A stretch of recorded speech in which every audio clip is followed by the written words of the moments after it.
From ABC News World Headquarters in New York, this is World News Tonight with David Muir. Good evening, and it's great to be back with all of you at home. Several major stories tonight. President Biden defiant, saying he is not going anywhere. The White House also answering questions tonight about a Parkinson's expert who visited the White House multiple times. We'll have that in a moment here. First, the hurricane slamming the U.S., making landfall in Texas, and now the storms all the way up through the country, all the way to Detroit expected, and then into the Northeast. Hurricane Beryl striking the Gulf Coast of Texas near Matagorda early this morning. A Cat 1 hurricane. The storm has been deadly. Tornado warnings and watches right now as this now moves across several states.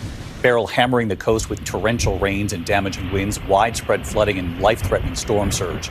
Beryl, in fact, was still a hurricane when it reached Houston, up to 9 inches of rain in a matter of hours. A harrowing rescue. Look at this live television. Firefighters lowering a life jacket there to a man trapped on top of his flooded truck.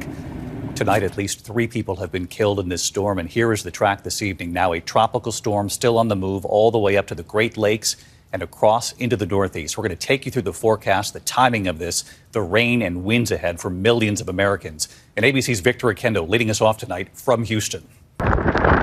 Tonight, millions of families and businesses are without power as South Texas takes a direct and deadly hit from Hurricane Beryl. Beryl, fueled by the abnormally warm waters of the Gulf of Mexico, slamming ashore around 4 a.m. southwest of Houston as a Category 1 hurricane with sustained winds over 80 miles an hour and feet of storm surge. Oh, wow. AccuWeather's Aaron Jajak right there as Beryl came ashore. Just north of the coast, power has been knocked out here in Sargent, Texas.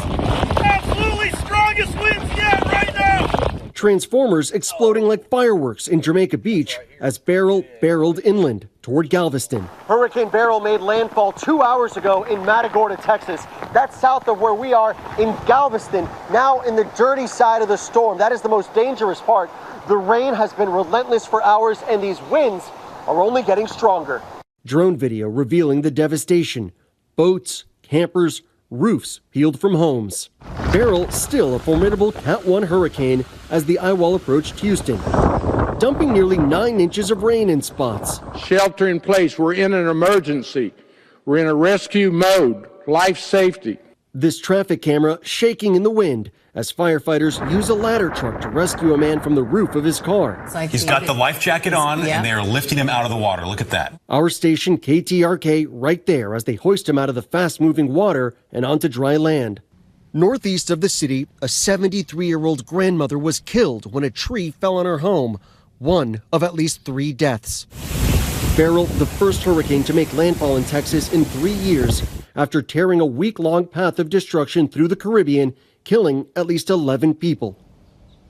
There are downed trees like these all over Houston that have knocked out power. Officials warning they don't know how long it will take to fully restore it. So while Beryl has moved on, the danger has not. Houston is under a heat advisory tomorrow with the heat index near 100 in the coming days.